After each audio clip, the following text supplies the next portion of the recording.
Alors si l'on réfléchit à très court terme, il est à peu près donc établi qu'en raison de la concurrence que devraient se livrer les producteurs de pétrole, dorénavant, les prix vont baisser. L'essence risque donc, elle aussi, de baisser. C'est donc une bonne nouvelle a priori. D'ailleurs, depuis le début de la crise, la majorité des gouvernements occidentaux nous ont expliqué, exception faite d'ailleurs des communistes, que tout était la faute des prix du pétrole qui avaient considérablement augmenté. On peut donc aujourd'hui légitimement s'interroger pourquoi l'éventualité d'une baisse de ces prix du pétrole, qui sont pour beaucoup dans le déficit de notre balance des paiements, semble faire plus peur que plaisir. C'est cette question que Jean-Louis Le Suen est allé poser au ministre de l'Industrie, M. Chevènement.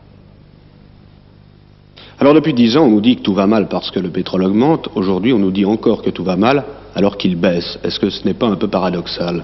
Ça prouve tout simplement que l'explication par les prix du pétrole était une explication extrêmement courte. Tout ne va pas mal dans le monde depuis 10 ans parce que les prix du pétrole ont augmenté. Ce n'est pas la seule raison. Il y a eu aussi le flottement des monnaies décrété par le président Nixon, qui a flanqué une belle pagaille dans les relations économiques internationales. Alors il est vrai que l'augmentation des prix du pétrole a surtout pénalisé l'Europe et le Japon. Mais aujourd'hui, la baisse des prix du pétrole va fermer des marchés. Je pense à des pays qui sont en difficulté, à l'Algérie, à l'Indonésie, au Mexique, va précipiter des faillites. Le Mexique, par exemple, est un bon exemple. Et naturellement, il faut trouver une autre manière de repartir de l'avant. Et ce qu'on peut dire aujourd'hui est la chose suivante. La balle est dans le camp de ce qu'on appelle l'Occident, et en particulier des États-Unis.